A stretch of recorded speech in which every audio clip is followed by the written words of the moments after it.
pecinta pilu putri Sunan Muria di balik makam keramat Masin Kudus. Sumber, https://www.detik.com. Kudus, sebuah makam di Desa Kandang Mas, Kecamatan Dawe, Kabupaten Kudus, Jawa Tengah dikeramatkan oleh warga setempat. Konon makam itu menyimpan kisah pilu percintaan antara putri Sunan Muria dengan santri keturunan dari Kerajaan Mataram. Makam tersebut adalah peristirahatan terakhir Raden Ayu Nawangsih dan Raden Bagus Rinangku yang berada di Dukuh Masin, Desa Kandang Mas. Makam itu berada di sebuah bukit. Untuk sampai di makam, warga harus berjalan kaki sejauh 300 meter menaiki jalan setapak. Suasana makam terlihat asri. Di sekitar makam terdapat banyak pepohonan jati yang masih rindang dan lebat. Warga tidak berani mengambil kayu jati itu karena dikeramatkan oleh warga setempat. Peziarah biasanya datang setiap Rabu, Kamis, dan Jumat. Ketua Pengurus Makam Keramat Punden Masin, Sumartono, mengatakan makam Raden Ayu Nawangsih dan Raden Bagus Rinangku telah dikeramatkan oleh warga setempat. Menurutnya Raden Ayu adalah anak Sunan Muria. Sedangkan Raden Bagus adalah keturunan Mataram yang menimba ilmu di pondok milik Sunan Muria. Karena dari Mataram berkeinginan untuk berguru di rumahnya Sunan Muria, akhirnya mereka diterima ngaji bersama.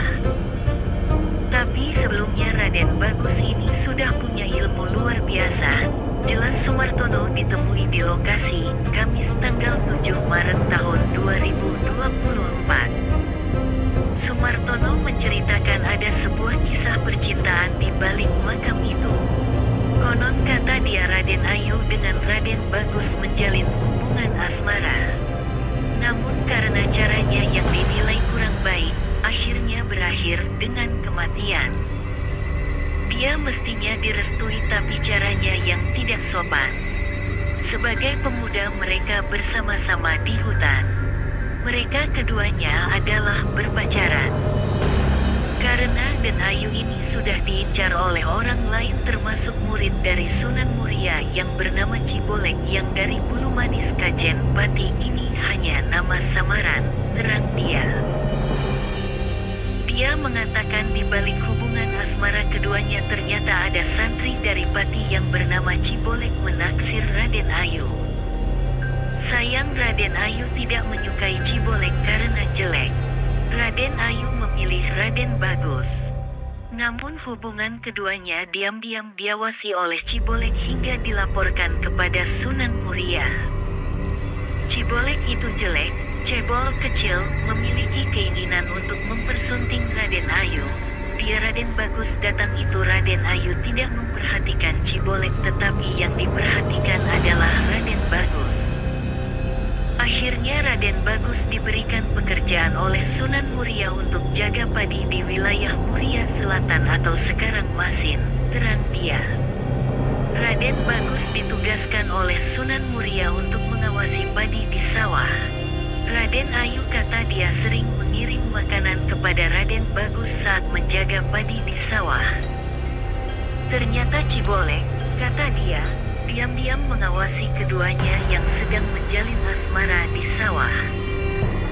Cibolek diam-diam melaporkan keduanya kepada Sunan Muria jika keduanya berpacaran di sawah. Raden Bagus disuruh jaga padi di sawah. Raden Ayu sering datang untuk mengirim makanan, witing tresno apa-apa jadi tertarik.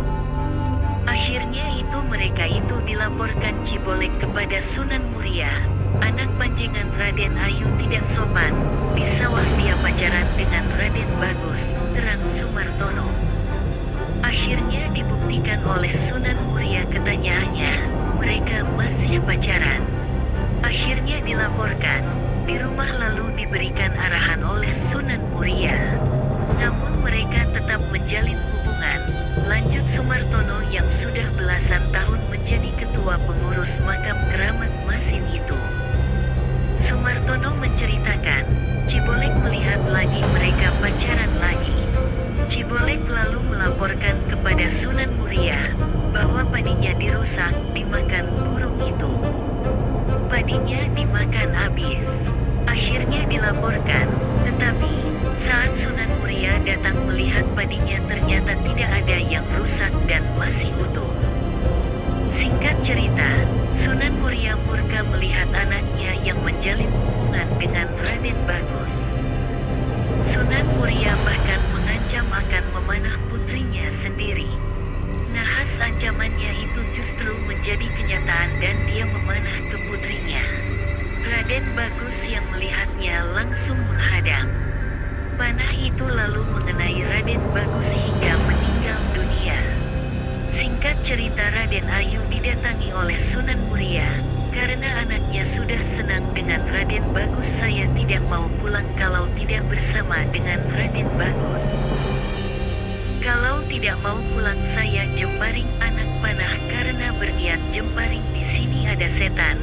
Akhirnya lepas. Raden Bagus tahu kalau Raden Ayu mau kena jemparing, terus dihalangi oleh Raden Bagus dan akhirnya meninggal. Akhirnya dimakamkan di sini, terang dia. Raden Bagus dan Raden Ayu akhirnya dimakamkan di Masin yang sekarang dikenal Desa Kandang Mas. Warga berdatangan di makam tersebut, terutama saat hari Rabu, Kamis, dan Jumat. Mereka datang baik hanya sekadar berdoa hingga berharap mendapatkan jodoh. Terus banyak yang datang ke sini. Sudah sore sampai subuh tidak pulang-pulang, maka disabda menjadi kayu jati. Jati ini adalah sabda dari orang-orang yang taksiah yang tidak mau pulang, pungkas dia. Camat Dawe Fami Dwi Arfana yang datang saat tradisi Sewu Sempol di makam keramat berharap agar masyarakat mendapatkan berkah dan ridho berkat menggelar sedekah kubur tersebut. Kami dari kecamatan hanya bisa berdoa, semoga mendapatkan keberkahan kita semua. Tujuan untuk bersedekah berharap ridho Allah, katanya ditemui